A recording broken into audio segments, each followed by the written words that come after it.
My name is Lisa Montgomery. The reason my name is important is because, for the last 3 years, I've gone by Janet Matthews, and have lived in an entirely different part of the country, surrounded by people that have never known my real name or past. I didn't have a choice. 3 years ago, when people still called me Lisa, I was a sophomore in college on the east coast of the US. Like many college students, I was always strapped for cash. My mother had left when I was a baby, and my father had passed away during my senior year of high school. Aside from some distant relatives I had never met in another state, I was all the family I had. While I had a hard time when my dad died, by the time I got to college, I made fast friends with my roommate and some of her sorority sisters. But missing my father aside, having no family meant I didn't have anyone to call if I ran short on cash. Which, being a dumbass, I inevitably did. I was moving past the ramen and cereal phase of frugality, and into the water and cracker phase, when I passed out on one of those tables you always see on college campuses. You know what I'm talking about. The metal folding table with the weird sign/tablecloth that is telling you to sign up to protest this or support that, or maybe just join a weird club dedicated to some obscure interest. After nearly 2 years of college, I typically just block them out. But the sign on the front caught my eye. On the left side, there was a logo of some kind. It was a short triangle atop a square that was missing its bottom side, and inside that shape was what looked like an arrow pointing down. Underneath the symbol, it said, Markley Research Group, a subsidiary of Tattersall Global. Okay. So far, so corporately creepy and off-putting. But the right side of the sign said, be evaluated for participation in a 2-week trial. Stay in a luxury hotel for 14 days and nights. Leave with fond memories and $5,000. Holy shit! I would like to say there was some major thought process or weighing of options that I went through at that point. In reality, the speed with which I rushed over to the table was akin to how quickly and instinctively I would take my hand off a hot stove. Even though it was early in the morning, I saw other people drifting up to the table too. I felt a nervous fear that someone else would get the open slot or slots before I could. So I stuck my hand out awkwardly and introduced myself to the smiling woman behind the table, thinking to occupy her attention before someone else could. She shook my hand with a quick laugh and told me to have a seat. Introducing herself as Margaret, she told me to fill out the forms she was handing me, and after she reviewed them, she could ask follow-up questions and answer any I had as well. I took the clipboard from her gratefully, trying not to stare at the scar that ran past her left eye and back into her hairline. The questions were extensive, but nothing that seemed overly weird for some kind of scientific experiment. Age, weight, health conditions, mental conditions, phobias, genetic ancestry, if known, family health and mental conditions, if known, that kind of thing. I did notice that there were a lot of questions that boiled down to how crazy was I, and any genetic problems I might have. But there was also what seemed like a small personality test and a section on food allergies. And, for the most part, I was honest. Look, I'm generally a very truthful person, but I really was desperate for money, and I didn't think one little lie on the questionnaire would be a big deal. Under known genetic disorders, I checked no. I have what is called minor thalassemia. It's inherited, though my father didn't have it, and I don't know if my mother did or not. Basically what it means is that some of the hemoglobin in my red blood cells is abnormal. Some people have a really hard time with it, but mine has always been very mild, thankfully. I really didn't think it would be a big deal, and I didn't want to get kicked out of the running for something so stupid. Margaret reviewed my answers and asked a few more questions. She was an attractive woman in her late 40s, and her tone and the scar made her seem severe but not unkind. When she finished her questions, she asked if I had any. Trying to be charming, I jokingly asked, "When do we leave?" She smiled thinly and gave a low, throaty laugh. "How's tomorrow sound?" The next day, I was on a small jet with 8 other students from my college. Based on the orientation we got before we got on the plane that morning, we were going to a secluded resort that was actually a highly sophisticated testing facility. We had to sign paperwork agreeing not to leave the resort until the end of the week, or we would forfeit our money and be liable for the expenses incurred by our inclusion in the experiment up to that point. A couple of people raised concerns about that, but Margaret was quick to allay them. She said that, for all intents and purposes, we were just getting 2 weeks of paid vacation at a deluxe hotel.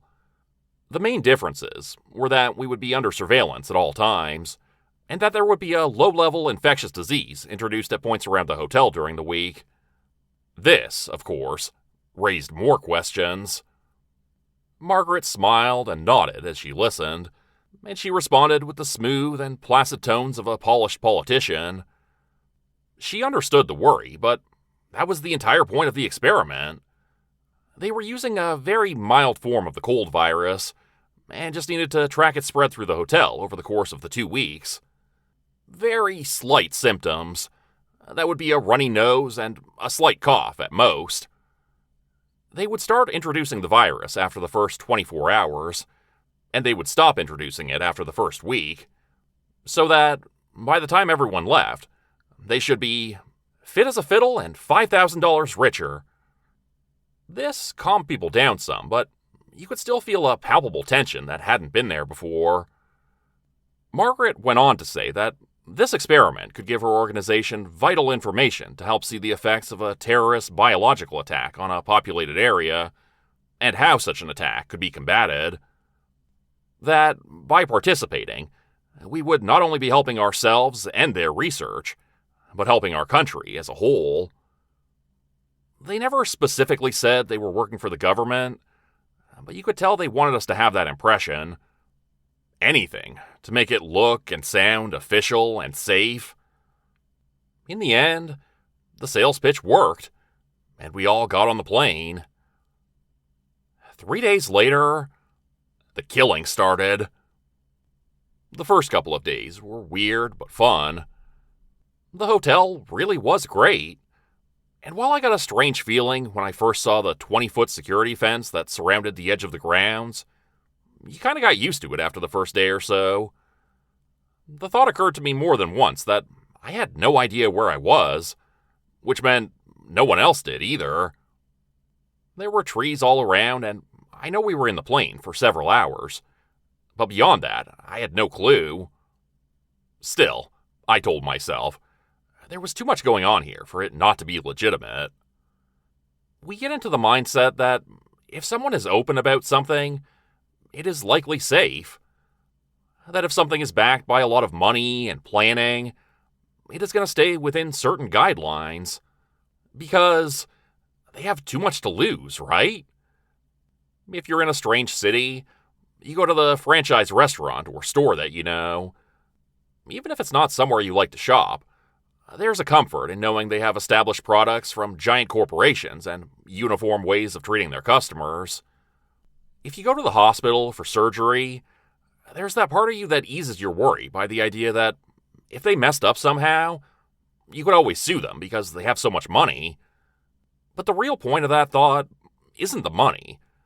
It's the idea that they're established, they are authority, they have too much to lose, and they know better than you what you need. So, you trust, and the world goes on. It's the same way with the hotel. They go to campuses, talking about the hotel and the organization they work for.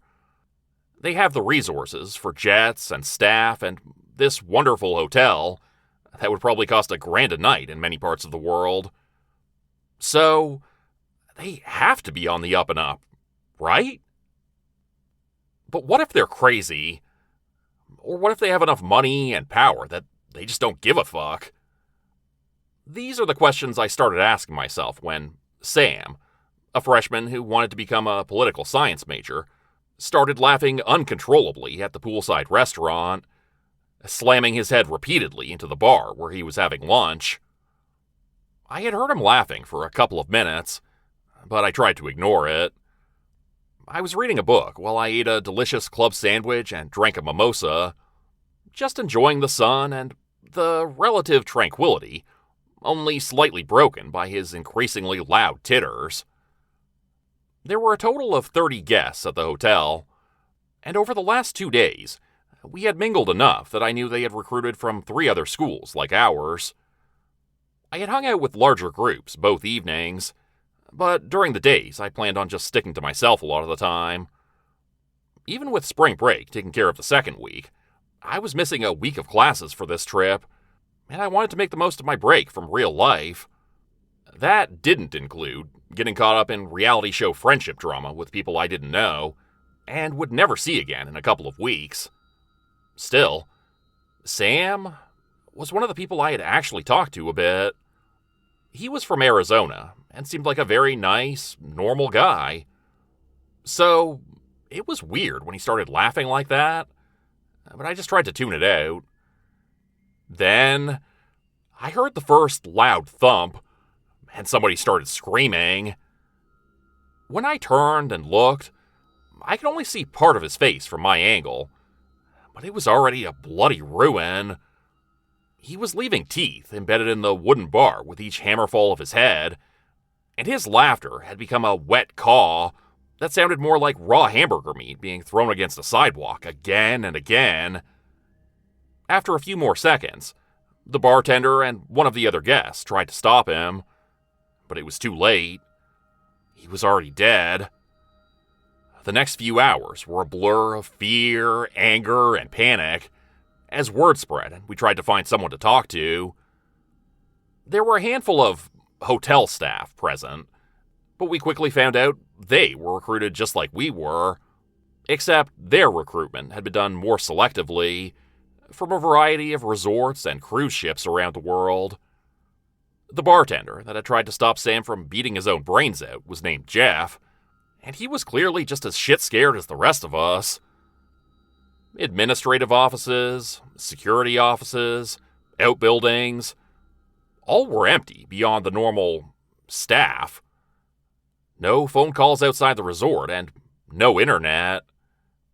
And we figured out quickly that the fence that surrounded the resort was electrified, with just enough juice to make you piss yourself and black out for a few seconds if you tried to climb it. There was no one in charge, at least that we could find, and there was no way out. We were trapped. Over the next few days, people fell into 3 camps. There were the Doomsday Preppers. They were the ones who decided this was some Lord of the Flies shit, and they weren't going down like that. They stockpiled some supplies and holed up in spots of the hotel the rest of us avoided. Then, there were the Ostriches. We just kept our heads down and pretended everything was cool. It was just an experiment, and we just had to play our part and it would be okay at the end. Never mind that we had just watched a man murder himself. Then there were the crazies. Sam was the first of these, but he was far from the last. On the 4th day, Jeff the bartender stabbed a girl from Louisiana, who he had been hanging out with a lot since we all arrived. He used a small knife he had been cutting limes with, and, as far as we could tell, he did it without any warning or provocation. We didn't get to ask either of them, though. They were alone at the other pool bar when it happened, and Jeff had followed 3 deep stabs into her neck with another 2 into his own. By the time anyone had noticed, they were baking in the sun for half an hour, and the pool had taken on a pale, pinkish tint from the blood that had sluiced across the patio from their dead bodies. The small wooden house that housed 20 bikes for riding around the resort had now become where we hid the bodies, and half the ostriches became preppers overnight. That wouldn't have been so bad, but by the end of the 5th day, 7 more people had gone insane. Between guests and staff, I think there were a total of 53 people staying in that resort. By day 12, there were 4. For the last week I was there, I stayed holed up in a room on the top floor, barricaded in with a croquet mallet and a dwindling supply of candy I had swiped from the gift shop. I slept very little, and every scream or thud made me jump. But I was left alone for the most part. The crazies didn't seem to be hunting for other people to hurt, so much as just taking targets of opportunity. If you stayed out of their way, they left you alone. Still, I wasn't taking any chances. I stayed in the room, ready to fight someone off if I had to, and I had a makeshift rope out of bedsheets already tied to the balcony railing if I needed to escape down to the next floor. I was holding on to the dim hope that when day 14 came, I would somehow be freed, but I knew it was highly unlikely. Despite my fear and worry about getting sick and going insane, I seemed fine so far as I could tell. But that just meant they would kill me at the end, not free me. But I was wrong. On day 12, I heard a new sound. Gunshots. Going out onto the balcony, I saw several people in black biohazard suits standing in the middle of the croquet field.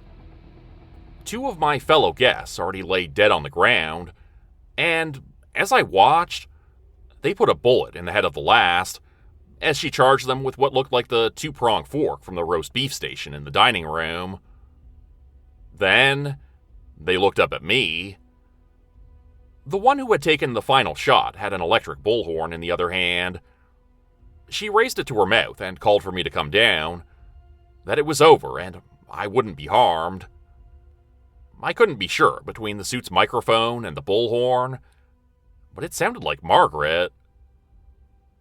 I debated my options. I could refuse, and they would just come get me. Possibly, they could just gas me up here. I had tried to destroy any cameras I saw in the room, but I felt sure there were others that were better hidden. Who knows what other nasty surprises they might have for non-compliant guests. My other choice was to obey. It was very unlikely, but maybe this time they would keep their word. And I had no better options. So, I went down. Margaret met me with the others in the lobby and congratulated me on surviving. They said that they were going to take me now to get tissue and blood samples, decontaminate me, and then send me back home on the jet. And, she intoned with all the patronizing mirth of a game show host, a suitcase containing $50,000. It only seemed fair given all I had been through, she said, and I nodded numbly. I didn't care about the money or anything else other than getting away from these people. I went with them into a part of the hotel I had never known existed, through several metal doors to an elevator that took us deep underground.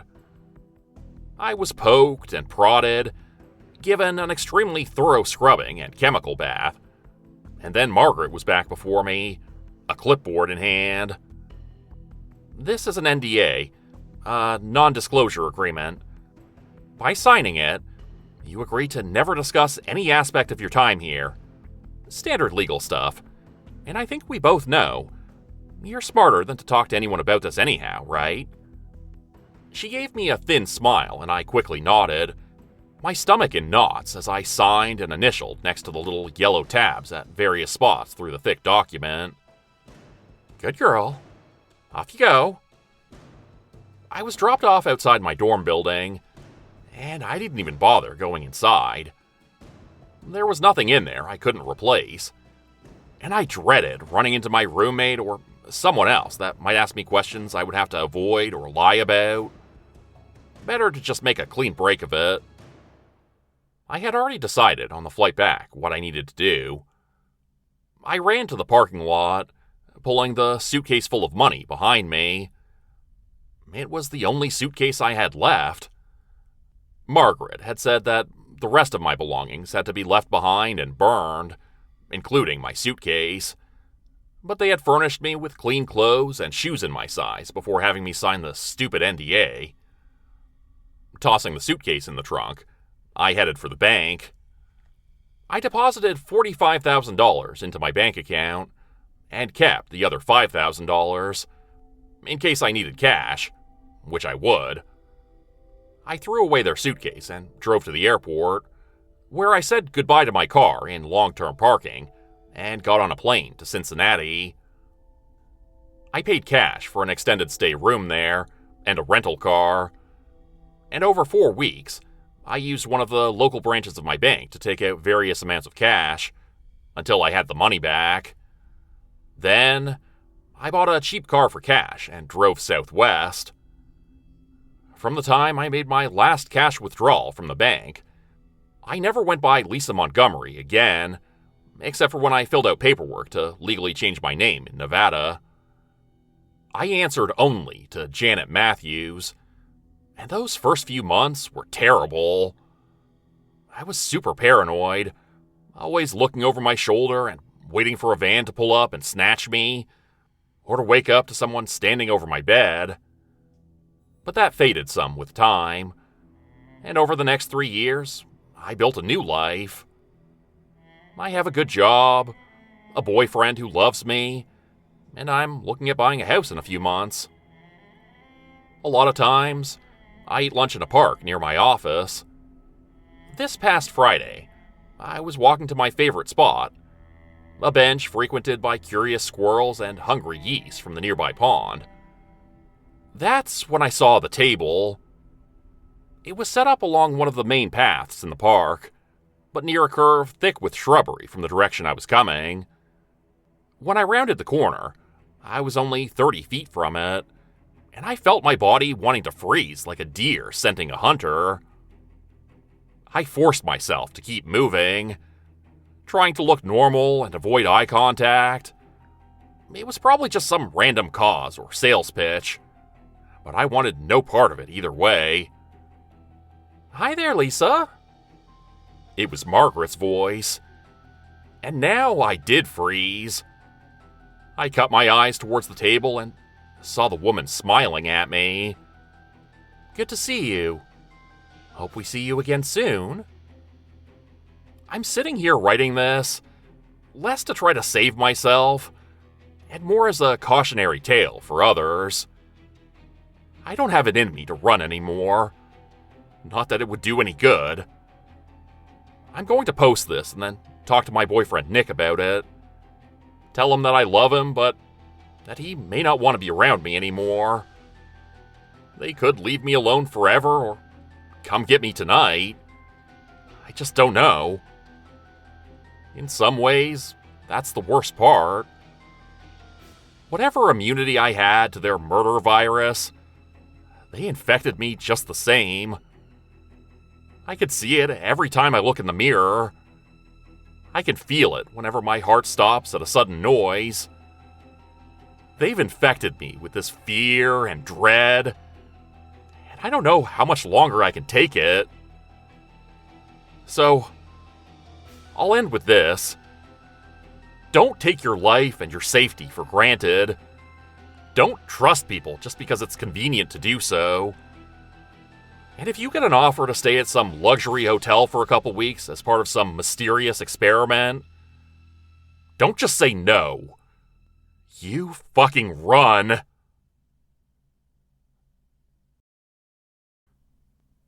Hey everybody, hope you enjoyed today's story. This one was written by Brandon Faircloth, also known as Veristol on Reddit. I'll include a link to their Reddit profile in the description below. You can also find Brandon Faircloth's work on Amazon. I picked up his book a little while back, Don't Let It In, by Brandon Faircloth, a collection of short stories. You can find that one on Amazon, and I'll include a link in the description below for that one as well. This particular story, I really enjoyed this one. I've done a few hotel stories on the channel before, and I don't know, I always seem to enjoy these ones. I haven't done one quite like this. This one was pretty original, I thought. The idea of this kind of experimental research group taking these college students to a an all-inclusive resort and kind of infecting them with this virus. You don't really get a clear answer in the story what exactly the virus is, but you can kind of imagine, the Umbrella Corp, kind of maybe it's a zombie virus or the rage virus or, something else altogether. I thought this one was good in the sense that, kind of going to go into the weeds a little bit here, but if you follow writing techniques, the Dan Harmon story circle, the idea is kind of you take the character on an adventure to some place completely new, and then when they come back from that, they're forever changed. And so Dan Harmon, if you don't know, is the creator of Community and co-creator of Rick and Morty, and he's a real genius at doing that in the episodes of those two shows. And I thought this one was a really good example of that. I don't know if Brandon Faircloth had that in mind or if he uses that technique, but I thought this one was really good in the sense that it takes you on an adventure. You're whisked off to this resort with this person, the main character of the story, and then we follow them all through this chaos and this havoc, and then at the end they're kind of brought back to their regular life, but now they're completely changed. They can't go back to their regular life. They end up having to change their name and move to a different part of the country, and still this mega corporation or whatever it is still finds them. So yeah, I thought this one was really good. Hopefully you guys enjoyed it as well. I should have more stories by Brandon Faircloth coming up on the channel soon. I've done a bunch of his in the past as well, which you can find in the playlist. I have playlists for pretty much every author who's appeared on the channel. So if you check the main channel homepage and go to playlists, you'll find the Veristal playlist there, and you can check out all of his stories there. That's about all I got for today. I'll be back on Wednesday with a new story, and again on Friday. All right, hope you have a great week.